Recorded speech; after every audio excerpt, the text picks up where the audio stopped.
Pour Nakala, on est élevé sur le sol. Tono tia matita mabaya nakata ndako basoso bazali kola matita mabaya bazotambola bazolia. Mais après les techniciens se rendent compte que non ba système wana ils ont fait ça bien té, ils ont fait ça rendement bien té. Yango ba kineki na amélioration, ba kina moins changement, ndenge bokuti ko bobo mona wa soso azali kola matita mabaya te mazali kolo ya trei. Donc on est déjà moins un point fort moko babakisi. Amélioration ezana ba paramètres. Il y a les besoins de la race. Donc pour que ozo a bénéfice bien, pour que ozo a résultat bien, o eko sala que non, population matadienne bani ko s'autosuffire na consommation maki. Il faut d'abord améliorer race. Voilà tout dit déjà que le bas, ba race to ozo on a ba fournisseur agréé, ba fournisseur sincère, ba fournisseur vrai, oh sûr. Mais retenez que ce qui est bon est cher. Donc, donc il faut côté bien pour l'équipe bima. Sinon alors si on côté ça et l'on bien te aliment ya bien te na mnoga soso moi peut liquer bima exact puisque la poule pondaise c'est parmi les machines la plus capricieuse au monde. Ils ont exigé qualité na quantité aliment.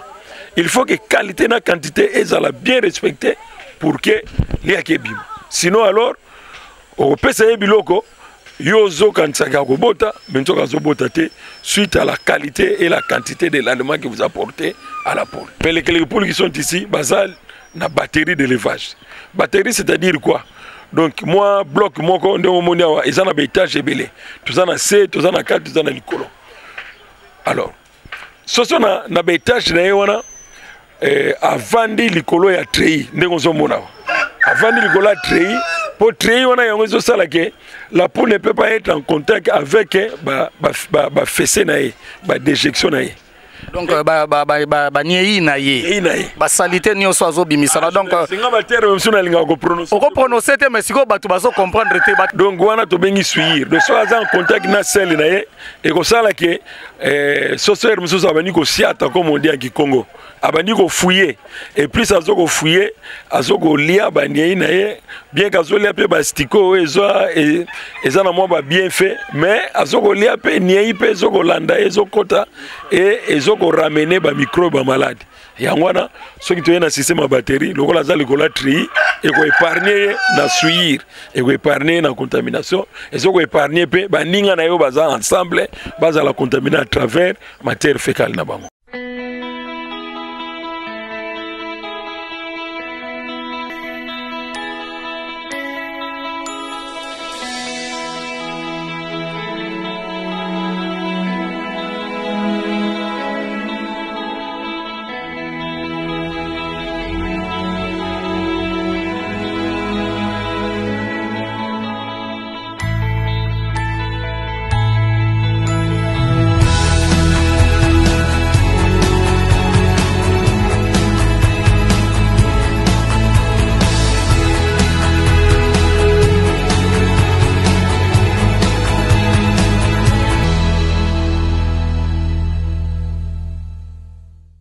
Salut amis téléspectateurs de BioLife Télévision, c'est un réel plaisir pour nous de vous rencontrer encore une fois de plus pour le compte de notre magazine. Et à ma gauche, il n'est plus vraiment à présenter, mais qu'à cela ne tienne, il y a de ceux-là qui vont devoir lui voir ou sinon lui suivre pour la toute première fois. Lui, c'est M. Oscar, il est agronome, consultant, éleveur, nous allons dire aussi c'est le collaborateur du maire de la ville en matière de l'environnement.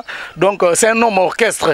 Allez-y comprendre, quand on parle d'un homme orchestre, c'est que cela veut dire. Et nous sommes venus lui voir aujourd'hui pour qu'il puisse nous parler de l'élevage amélioré des poules pondaises. Mouta Oscar, bonjour. Bonjour, bonjour Mouta. Yiki Faso, ma vie. Bon, ma vie piquée bien, comme disent les Français, ma vie piquée au bon fixe. Nous sommes endormis et on vient de se réveiller. La journée vient de commencer, surtout avec un soleil accablant. Comprenez que nous sommes à Matadi, la ville portière, où il fait tellement chaud aussi, avec nos différentes montagnes, avec les différents verbes que nous conjuguons ici à Matadi. Monter, descendre, transpirer, glisser et voire même tomber. Donc le soleil s'annonce méchant aujourd'hui. Alors Papa Oscar, ça fait un bon bout de temps. Tous à la rada, ils ont qu'est-ce qui ne va pas? Est-ce que nous avons ça qui moi programme carrément perturbation battant? Oui, merci la question à l'Iboso. Non, nous autres tungi cité. Biso ba en tout cas nous autres tungi ça pour te lire à la biso bien, to produire bio. To lire bio. To lire bien, to lire bio. Donc nous autres tungi ça mais emploi du temps kaka. Moi ba charge belé talaga ndenge yo mo lobi homme orchestre. Donc ermo za na mairie, na ermo za na province, ermo za na bilanga. On a ça on est là. On a profité de l'eau. Tous on a le son solo la biso to lobela soso poule pondaise. Poule pondaise. Alors na ngana sina bandi ono so balanda biso na Malayambo. Donc biso toza BioLife Télévision sur YouTube et awa biso toza na Matadi tozo evra partir Matadi et bozo tala biso partout dans le monde. D'entrée de jeu, j'ai salué mon général Makayabo, mon sponsor officiel et pourquoi pas Darcel Moukoko, mon cordon depuis Kinshasa, je vous salue et to senga na bino boss abonné massivement na chaîne na biso BioLife Télévision et tout ngate bisabino lisusu ke boza na besoin ba question, ba suggestion, ba proposition na ba émission na biso eza bon la bienvenue et puis on a besoin de faire éclaircissement na makambo etali agriculture, élevage, pisciculture. N'hésitez pas, nous avons un expert avec nous. Ce botel na émission précédente na biso eza na élément moto ko sala na ye est-ce que l'agriculture peut-elle développer un pays ou sinon le pays peut se développer avec à travers l'agriculture boyoka ki ba grands axes oyaki ko pesa biso et les autres na ye atolobela l'élevage amélioré des poules pondaises. Alors tokene na non amélioration définir bisongo na concept na yo na concept na c'est quoi l'élevage poule pondaise ezanini et puis pour que tokota na élevage amélioré il y a ba poule pondaise on est to salanine. Oui, merci pour votre question. Quand on parle de l'amélioration, donc eza neti bato babane ko sala mais après va se rendre compte que ndenge babane ko sala la ndenge wana te il fallait ba baxer saleli donc ba améliorer ba meka ko changer. C'est pour cela que l'autre lobela amélioration il y a élevage de poule pondaise. Pour na kala on élevait sur sol. Tondo ko tia matita mabaya nakata ndako basoso bazali kola matita mabaya bazotambola bazolia. Mais après les techniciens vont se rendre compte que nos systèmes ils ont fait bien té, ils ont fait rendement bien té. Il y a une amélioration, il y a un changement. Il y a un soso azali kola matita mabaya te mazali kolo ya trei. Donc on a déjà un point fort moko babakisi. Et bon remarquer les sous na élevage ya calendrier de nos sala sur sol ndenge to bengango. Soso azalaki en étroite contact na et ça n'est allé là na kopona milela mai au biso to bengi mangeoire et abreuvoir mais na système amélioré au mona mangeoire na abreuvoir et ça légèrement na libanda so ça ko tsaka juste mutuna et moyen à salir ezate na passer na télévision na ou peut-être na ko tambla mona poule pondaise. Voilà poule pondaise au to bengi poule pondaise ce sont des poules qui ont des grandes potentialités de production des œufs. Alors na ba tableau au moment où na baras alors baras amélioré au ba poule pondaise et ça baras c'est comme raem suna ba non on dit annuellement ako comme na ba 210 300 330 F pondus par année au année ça na 360 jours. Mais contrairement à na ba poule non amélioré ou ya ba poule non pondaise au gomona par année azoko pesa kaka 30 40 mak notamment ba soso ya biso ya mboka ba soso Congo ba soso Congo yangwana pour que pays se développer pour que pays emeka ko s'autosuffire alimentairement ezo senga il faut moi ba amélioration wana donc pour améliorer la technicité, l'élevage, le système d'élevage, et puis pour améliorer la race. Donc là, il faut apporter les races de poules pondaises au bazar de la potentialité à ma casse de l'autoloba. Qui par année, on compte ça 280, 310, voire même 320 œufs par année sur les 365 jours, contrairement à la poule qui est élevée qui n'a qu'à là. Au moins, ils ont 60, 80 œufs par année. Alors, on a poule pondaise. On découvrir comment? Oui, les caractéristiques Zali et puis la provenance. Il y a des fournisseurs sûrs et sincères. Ce que le big non, pousser dans fournir, potentialité et tellement on a confiance ou peut-être il a déjà fourni ou vous visitez Guy, là, vous pouvez confiance, vous avez race, c'est un problème de race. Donc là, maintenant, vous avez une race, il y a une pondaise, Issa Brown, Loman White. Ce qui déjà, au tombé dans la race, on vous assure que non, vous êtes sur les races, il y a une poule pondaise, et l'aspect à part race, vous connaissez une alimentation. Alimentation, il y a une synergie à les deux paramètres, il y a un rendement bien. Merci beaucoup. J'espère qu'amis téléspectateurs, Bozoka Makelele Yamboa, Toza na Lupango ya agronome éleveur, Basoso Baza, Bamboa pe Bazali, ba arbre fruitier Zali, donc ba papayé Zali, ba manguier Zali, ba palmier pe Zali, donc Toza vraiment na nature, Toza respirer pe bio, malgré que likolo mabanga, mais matembeleza, ngaïza, matsusun Zali, lumba. Toza mon appel germoire kuna il y a arbre fruitier, on a tout le monde les avocatiers, hein, si je ne me trompe pas. Alors, Mbouta Oscar, au Tiroïb Sabiso, nous avons découvrir la poule pondaise. Alors, premièrement, moi, une petite marche en arrière concernant l'importance de l'iki dans notre yamutu. Est-ce que vous pouvez démontrer bien fait il y a l'iki dans notre yamutu? Et puis, il paraît à la peine de méfait. Bon, oui. S'il faut revenir un peu à l'origine, tout ce que Dieu a créé est bon. Bon et très utile. Mais, et là, on a bon, et ça peut être norme. Excellent, et on a bon et comme mauvais. Mais par rapport à la question de l'œuf, l'œuf c'est parmi les aliments les plus complets qui existent au monde. C'est dans ça le classement. Nous avons d'abord le lait, après vient l'œuf, et puis on a la viande et le poisson. On a par rapport à degré de nutritionnalité, permettez-moi le terme. Voilà. Donc, il qui en principe, est ça parmi les aliments complets. Où ils ont réunir les 5 grands groupes d'aliments. On a besoin de tout qui sont côté dans la spécialité. Donc, il faut contenir les 5 grands groupes d'aliments. Tout ça, on a des protéines, tout ça, on a des lipides, tout ça, on a des glucides, tout ça, on a des vitamines, on a des éléments minéraux. Alors, on a des aliments, on a des ingrédients, des aliments, des aliments, on a sur les 5. 4 gars qui sont dans la proportion bien, 2 wana mususu et ça dans la proportion bien. Pour les aliments sur les 5 proportions, les 5 grands groupes et ça là. Mais dans F les 5 grands groupes on a autour cité Ezali et dans les 5 on a ils appellent la proportion moko il y a bien il y a wana bazobenga parmi ba aliments complet.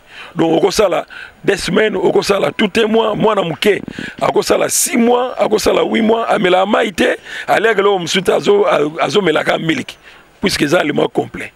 Moi na muke pe ono a perdre maman na e bako côté na régime ka ya maki azo le ya maki et ça parmi les aliments complets et que gêner mingité et bonne croissance. Donc il y a qui c'est parmi vraiment les aliments complets qui existent. Voilà. Alors, l'IKESA parmi les aliments complets existants au monde, merci l'éclaircissement. Bien que tu côté exprès, brusquement dans le domaine, mais c'est que parce que yosa consultant la biso éclair, non, ça dit yo éclairci ça la biso amis téléspectateurs. Merci la présence et à mon assistant Bouda Deo Lodier Balou. Merci hein, na assistance et pourquoi pas na banderonio ça va passer sur caméra, il y a bio live télévision et télémigara, ba papa, ba maman, ba jeune, ba télé, ba profiter pe goyoka au tozolo ba comme conseil. Alors, Papa Oscar, l'amélioration de l'élevage de poules pondaises. Ni ne sais pas par là maintenant. Merci. On a donc tout côté ce qu'on a muzindo pendant ya masolo. Alors c'est de l'amélioration. Donc ça liga quand tout le cadeau a bénéfice. Puisqu'on améliore pour que bénéfice mata. Parfois ça qui a bénéfice il y a $1 par rapport à volume il y a cheftel nayo. Mais amélioration comme on a 1.2, 1.5 pourquoi pas comme on a $3 il y a bénéfice. Voilà. Alors amélioration les paramètres, il y a les besoins de la race. Donc pour que on soit bénéfice bien, pour que on soit résultat bien, la population matérielle va s'autosuffire dans la consommation manque. Il faut d'abord améliorer la race.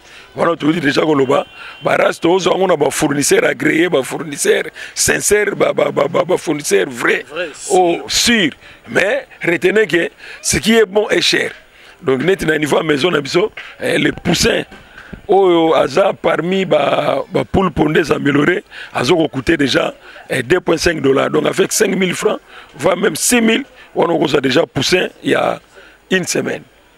Alors, à part race, on a deuxième aspect, alimentation. Puisque ce soit à maki. Mais ce soit anatomie nae, maki e bimela na cloaque ne biso na Nice nae. Mais ce qui te côté dans le domaine, il y a agronomie, nous on dit non. Il y a que bimela na licité, nous on dit la poule pond par le bec. Il y a que bimela na munoko. Ndenge nini soso ligi ba ya makaboka na zoka ligi ba bi ligi bima na munoko ya soso de bima na la simate. Est-ce de la magie, du mensonge ou comment? Et eza magie te, eza mensonge te, mais eza kaka façon ya ko expliquer ya ko faire voir bino pour comprendre que non. Oye kota kana munoko soso ya ngwe bimaka. Donc il faut oyezo côté zala ya bien pour liki pa bima. Sinon alors, si on côté ça, il y a bien te, aliment y a bien te dans mon soso, moi je peux liker bima, exact. Puisque la poule pondeuse c'est parmi les machines la plus capricieuse au monde. Oh, ils ont exigé qualité na quantité d'aliment. Il faut que qualité et quantité soient bien respectées pour que il y ait bima. Sinon alors, on peut essayer biloko. Yozo kansaka kobota, mentoka zobota te suite à la qualité et la quantité de l'aliment que vous apportez à la poule. Alors, que faire maintenant pour améliorer l'élevage des poules pondeuses? Alors, on a ce qu'on deuxième aspect. Donc, tant que le race, ce qu'on le aliment, il faut que ce soit un aliment approprié, aliment bien. Alors, dernier paramètre, il y a environnement. Troisième facteur, il faut environnement social bien. C'est-à-dire quoi? Ce sont élevé n'importe où. Avant, on faisait l'élevage sur sol. Mais actuellement, on a trouvé que non, ce système-là ne répondait plus bien pour un rendement comparable à un rendement américain et européen. Il faut que nous ayons un système un système à batterie. Donc, les quelques poules qui sont ici, mais les quelques poules qui sont ici, basal na batterie d'élevage. Batterie, c'est-à-dire quoi? Donc, moi, bloc, moi, ils ont un étage ébélé. Tout ça, C, tout ça, 4, tout ça, Nicolo. Alors, ce sont un étage, avant de Nicolo, il y a treillis. Avant de Nicolo, il y a treillis. Pour treillis, la poule ne peut pas être en contact avec la fessée, la déjection. Donc salité ni oso bimisana donc prononcer mais si ko batu bazo comprendre te batane balobaka ba kongo baloba tout tête dioku to katula mwanti donc to tête ali ni to longola musisa faut faire comprendre batu na ndenge mabete dans matière fécale ya soso hein ndega to lobaka ni ya soso quoi. Bon merci de me permettre ngai to banaka même prononcer ba terme ba oyo ko choquer batu te comme il faut. Donc soso aza en contact na baniena donc la poule n'est pas en contact avec ces déjections. C'est-à-dire quoi? Le gola tri, soga sali kaka, soga sali à ressortir salité nae, déjection nae, mbala moko eko traverser. Le gola tri très en ba dimension mo boy. Ya ba mai o eso permettre que non nyena nyonso ekiti eko kweya wana na bac de réception. Voilà. Kweya na bac de réception. Alors, ça va permettre que ces déjections. Puisque paramètres wana, il y a un bendaka suivre. Et ça même son andako, et ça même coronavirus n'engeye, ba geste barrière. Keba kosimba muninga, keba kosimba déjection ya muninga po il faut risquer sa contamination. Alors, le système est apporter des suivre mon faible pour ce soit en contact nani inaye. Alors, donc, ceux qui sont en contact avec celle ça peut apporter aussi des maladies. Tout. Ok, donc on a tout bien suivre. Donc, soit en contact avec celle et que ça là que ce soir nous avons dit siata comme on dit en Congo. Abandi ko fouiller et plus ça zo ko fouiller azoko lia baniei nae bien kazo lia pe bastiko et ça na moi ba bien fait mais azoko lia pe niei pe zoko landa ezokota et ezoko ramener ba microbe malade Yangwana, ceux qui ont un système à batterie, le rôle de la tri, et qu'on épargne na suir, et qu'on épargne na contamination, et qu'on épargne pe, bah ninga na yo baza ensemble, baza la contaminer à travers matière fécale na bango. Alors, wana, on est autour de montrer biso côté. Wana aspa liboso, aspa mi balé, oyo élevage amélioré zo ko apporter, ezali soso aza en contact té na mai na ya zomela ou bien na aliment na ya zolia. C'est-à-dire quoi? Ndenge toloba na lingala sani otolela ka kopo to milela mai. Pour le pondaise ya zana mangeoire, to benga ngo mangeoire. Dispositif faut ezo permettre au cha aliment pour soso alia. Et puis azape na brevoir dispositif faut ezali ke osoko cha mai pour soso amela. Alors na ba système amélioré ndenge mozo mona wa bien que o eza penza ndenge on a te mokomona mangeoire na brevoir eza na libanda. Ezana libanda soso jisa zo bimsaka mutu ameli mai et pas zo bimsaka mutu ale biloko moyen amatela biloko na ani atango ezate contrairement à l'élevage à sol et moyen pe ani atamai na ye ezate wana ezo permettre lisusu kaka tozonga na aspect wana ya suir donc système wana ezo sala ke soso ako suyer aliment na été et puis ako suyer pe mai na ya ko melate. Voilà, merci beaucoup Papa Oscar. Alors, il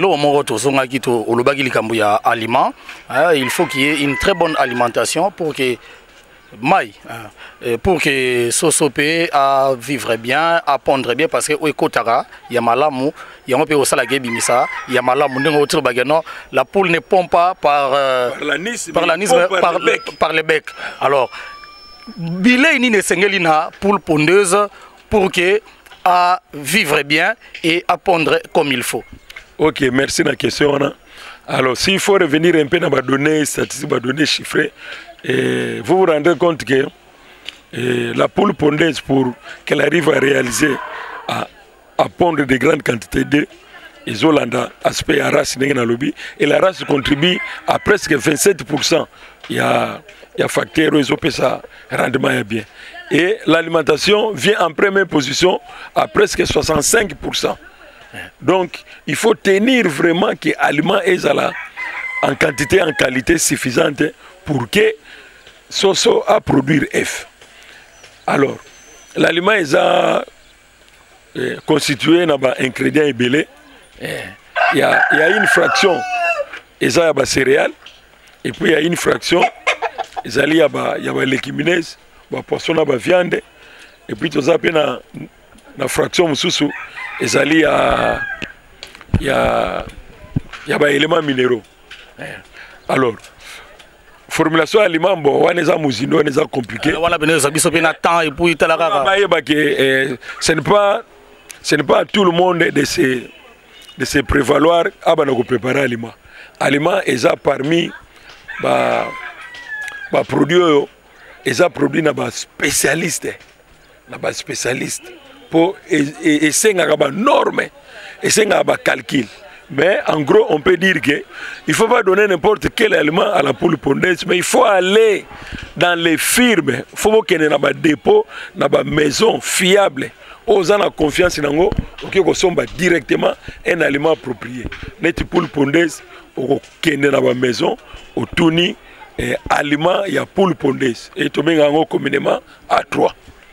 Soko pesi soso A3 et au sombi na maison moko aux gens la confiance nango net na maison na biso na A15 on se rend compte que quand il faut donner ça à vos poules pondeuses, les poules seront obligées, je dis bien, ils seront obligés de donner les œufs. Pour les miracles, ils ont rendez-vous de donner et de recevoir. Quand vous donnez bien, vous recevez bien aussi. Quand vous donnez mal, vous recevez aussi. Quand vous donnez mal, c'est comme à la RDC, vous recevrez très mal aussi. Alors, merci beaucoup à vous, Mbouta Oscar. C'est notre technicien, notre consultant. Avec lui, nous parlons agriculture. Avec lui, nous parlons élevage. Donc, nous parlons tout ce qui est culture. Il y a Misala, où il faut apporter un plus na vie à Batou, na Maramba Bilanga, Kobokola, Koloba, tout ça. Et puis, à travers, il y a conseil. Et si vous voulez le contacter, il est là. Il est ici à Matadi. À la fin de l'émission, avant la fin de l'émission, il aura donné à vous donner ses coordonnées, beaucoup ko bengaye, beaucoup ko komilaye, boza pe ana matadi, ozana Kinshasa, ozana Kintamfete, ozana Boko, ozana Kikwit, ozana besoin de travailler na il est là. Ba question belé bopoza nga ici sur makambu ya élevage banini. Na yebisa bino que il faut na bana kozula bino ba techniciens et voilà les techniciens que j'ai mis à votre disposition. Bah si j'ai ça bino nyonso, il est là. Alors papa Oscar, petit à petit mais nous tendons déjà vers la fin de votre intervention. Je sais pas, peut-être il a fallu la poser aux questions mais que je n'ai pas posé. Oyo okoki éclaircir na bande ba Olanda biso. Ah merci na linga omi posa maele belé do kota mbala mona serva mutupo yeba ke ba posa na yesi la guité. Merci. Alors je pense rapidement je venais de briefer. Mais alors je vais donner un conseil. Na yebi ke batuming bazana ba ambition. Batuming bazana ba posa basa l'élevage à soso. Mais moi j'ai toujours dit tant on s'allait analyse il y a ambition na yo au lingo projeté au lancer activité et retient que non en général au baki il faut na kende na moitié effectif on a zoko penser. Cela veut dire faut pas qu'on kende na effectif yo zo penser mais sans souvenir que non en général au baki ah le kolanga na lobi 50 na kenano na moitié il y a effectif. Pourquoi j'ai dit ça? Parce que nous on a vu des gens. On a vu des gens avec des ambitions et ce que nous on appelle les ambitions démesurées. Au moment où Moutou a sali ba calcul bien Moutou azana yana revenu mingite mais ayi kolobano ke non ngana ngina bana bana mona sala élevage à 100 soso. Non. Non. Quelqu'un qui n'a jamais élevé directement il commence avec l'élevage de 100 soso. Ça moi je ne peux pas appuyer. Faut que bandana nombre moko nanu ya muké le temps que se familiariser puisque ça là na 6 mois. Après 6 mois na moitié effectif wana nde ogoya se rendre compte ah nazalaki prudent na se lancer na moitié effectif on a pensé que nango. Bon maintenant comme j'ai maîtrisé élevage yango je peux aller na effectif on a pensé que nango et on va évoluer mollo parce que même ba pays minene ou bien ba grande firme tango ba bandaki jamais ba bandaki directement effectif bazana. Donc il faut kende malembe et nous dans notre bureau dans notre dépôt nous avons aussi des projets avec des données chiffrées oyo to présentaka na ba candidat éleveur ou azana posa et to peut ça appeler conseil. Alors par là, chez moi Fiflash Mogo, les éleveurs ne savent pas. Mais nous, dans nos calculs, nous disons il faut environ $700 pour mener une activité de 100 poules pondeuses. Cela veut dire quoi? Yébana moutono geno so lingo o mener l'élevage à poules pondeuses. Soso moko akosenga yo $7 tina ajo abanda kobota liaki. Pour yemoko abana ko s'autosuffire, c'est-à-dire makina ye wana zoko bota yango ko permettre au somba kapé aliment pour continuer ko bota mak. Donc si vous voulez faire un élevage de 1000 poules pondeuses, il faut compter $7000. Alors à partir de ma projet, à partir de ma consultation boya ko sala pana biso nde to éclairaka batu. Alors au monde abuntu msusu ah zakina ambition mais après entretien il se rendre compte que non, il faut peut-être à démarrer dans moitié effectif pour ne pas dire les 1/4 effectif. Alors, Papa Oscar, il y a une question qui me tourne en tête. Est-ce qu'il y a une manière de conserver le F fécondé? Bon, oui. F, en principe, c'est comme créature Nyon Soyanzambe. Et ça a duré de vie. Même Bisso Koutou. Ou à Kotsaki, mon pépé naïe par la biso, à Katela qui va te faire dire de vie, moi le bas qui va plus robuste, moyen, n'a pas faible. N'importe jeunesse, yo ça parmi banani, keba mais. Bon, nga hôtel nga bo mona nga logo la faible, logo la moyen, mais nga pela ndera bi mona nazar robuste. Donc saka nunda mbika wangila, na koma bata masiko côté on ne peut pas fruits belé. Plusieurs fruits, beaucoup de fruits par jour, voilà quoi. Très bien, la CPL na merci. Kangana yo, kalamingi je, tu peux passer au titre honorifique. En tout cas, merci beaucoup. Alors, revenir dans notre noloba, donc, les gens sont en bas qui ont duré de vie. Donc il y a qui peut en a durée de vie. Mais comprenez que l'œuf, comme c'est parmi les éléments complets qui existent au monde, en tout cas, azana ba protéines, azana ba éléments nutritifs et ça là que a oumela mingi tena mukile. Alors, na ba technique à bonne conservation, en tout cas l'œuf prend tout au plus 3 semaines. Déjà dans 3 semaines, na l'eau il y a 30 F na yo ya plateau, il y a déjà na soko bandi ko dépasser 3 semaines, il y a déjà bandi ko perdre 1, 2, 3%, il y a volume on oso conserver. Alors, c'est pour cela nous on a toujours dit aussi que non, l'œuf comme c'est un aliment complet, mais ce qui est bandi ko beba et comme on rappelle poisson moko boye ya makas kolega. Donc il faut être prudent de ne pas consommer les œufs pourris. Donc on donne une moyenne de 7 à 15 jours conservation, mais dépasser le temps, il faut au kende, au chango na ba frigo, ou bien au chango na ba chambre froide positive, il y a un ko sala geno, et mais ko zo ata 2 mois, 3 mois, 4 mois. Tant que continue frigo bon et beba na ngote, et ça la fécondé.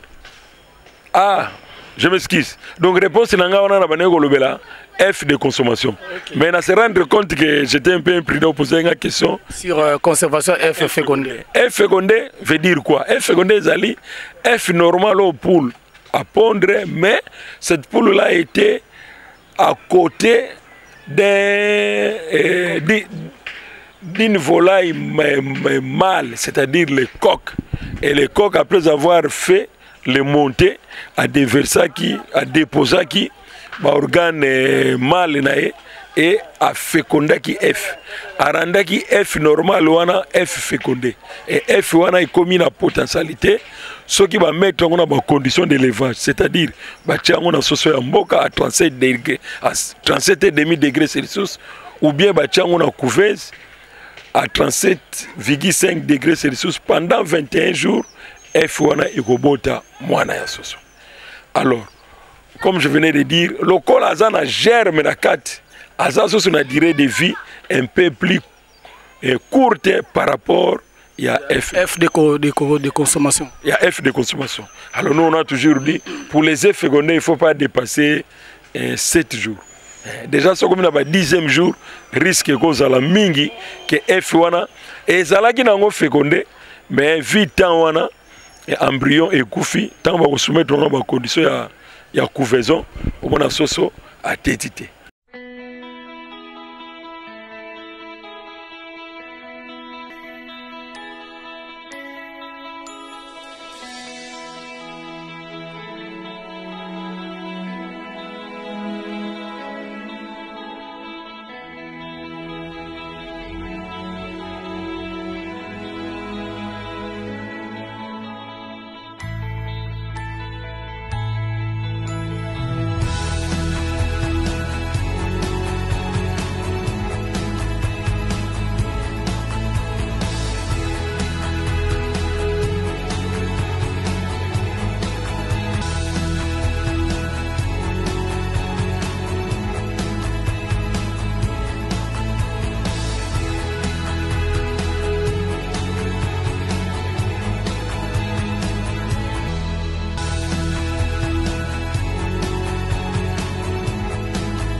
Merci beaucoup Papa Oscar, merci amis téléspectateurs de BioLife Télévision. Je vous rappelle qu'ici nous sommes à Matadi et nous parlons l'élevage amélioré de la poule pondeuse. C'était un réel plaisir pour moi de recevoir pour vous, monsieur Oscar Kibongila, qui est un agronome, un technicien, donc c'est mon conseiller. Hein. Il aime que je consomme bio, comme l'aime aussi mon général Makayabo depuis Dallas aux États-Unis d'Amérique. Donc vous avez des suggestions, comme je le disais tantôt, n'hésitez pas de nous contacter, de nous écrire, ou sinon de l'appeler aussi. Hein. Tout ça, on a pour Nabino, conseil, orientation, accompagnement et projet, on est là.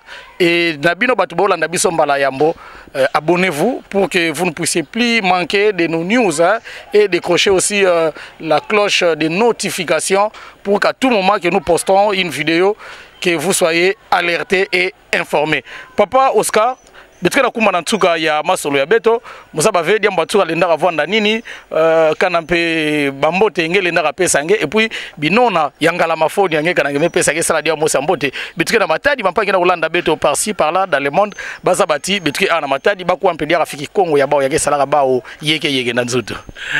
Oui, merci nandinga mumu butukilaka betre mantina rencontre beto na moi quelques mots, quelques phrases na ndinga beto aboala. Donc il y a quelques surprises ve mumke matade de naissance et après ba étude amuna yangambi dia fait que je puisse revenir na ville natale na ngai et je suis inspecteur urbain et agriculture ville de Matadi, collaborateur à maire de la ville Patenzusi que je salue. Alors muke mansaka na kutuba ke ba ina kena tsatu ba balanda beto samna ba complément d'information balenda baka numéro bien que camarade penke luti saudi na bande défilante mais muke répondre na numéro ya 089 86 05 919 089 86 05 919. N'oubliez pas de mettre les préfixes, hein, les plus 243. Et alors, betume kumanatuka mo fibambote yake salama bien. Ah, mbote mosika na madame kina kusala kedo. Beto kudia bio. Zinga beto kudia bio, beto continuer kusala kusadisa nkango. Alors, je voudrais que vous puissiez adresser un message, un petit message à mon général Makayabo. Lui, c'est mon sponsor officiel, c'est mon boss, s'il faut que je l'appelle ainsi. Il est aux États-Unis d'Amérique, à Dallas.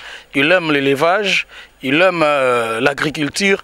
Un petit message d'encouragement et ce que vous pouvez lui dire à cœur ouvert, il est là. Oui, merci comme Gemelomba Yao.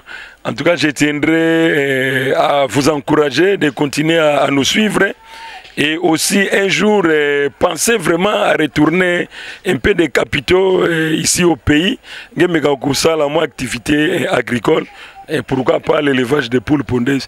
Nous on est là pour vous accompagner. Et aussi, s'il y a des occasions, des opportunités, bon, tout ça peut pas ticket d'abso, tout ça n'a pas passe nabiso. Il suffit qu'à moi invitation viser mon nana. Nous sommes prêts vraiment à te débourser bas fond, tu as pu assister soit à une conférence, soit à une formation et ça la bien pour rencontrer tout ça pour ça pour continuer à cette instruction nabiso. Merci beaucoup Mboute Oscar. Amis téléspectateurs, c'est par ici que nous allons boucler complètement cet élément. Si vous l'avez aimé, dites un grand merci à M. Oscar qui nous a accordé sa disponibilité malgré ses multiples occupations. Il était là pour nous éclaircir, pour nous éclairer concernant l'amélioration de l'élevage de la poule pondeuse. Disons un grand merci à Anderson Vatanea qui était derrière la caméra et c'est lui aussi qui a monté cet élément. Merci à Shadrach Nsasi pour la réalisation et nous dirons aussi un grand merci à Darcel Moukoko Darcel depuis Kinshasa, mon cordon. Hein.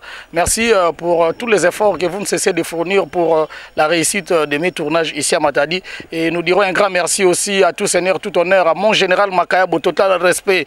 Papa Bilanga, mon Amoussalaba Congolais, bio na bio, depuis les États-Unis d'Amérique, Toza Awa, Salabisoka Toza Lato Salamaramundengue Sengeli, mon général Makayabo, mon général Makayabo pour la troisième et la dernière fois. Total respect, mon Amoussalaba Congolais, Boy Nabiso, Tata Bilanga, bio na bio. abonnez-vous massivement sur BioLife Télévision. Quant à moi, je vous dis au revoir et on se retrouve très prochainement pour un autre numéro de notre magazine Tolo Bilango. Au revoir.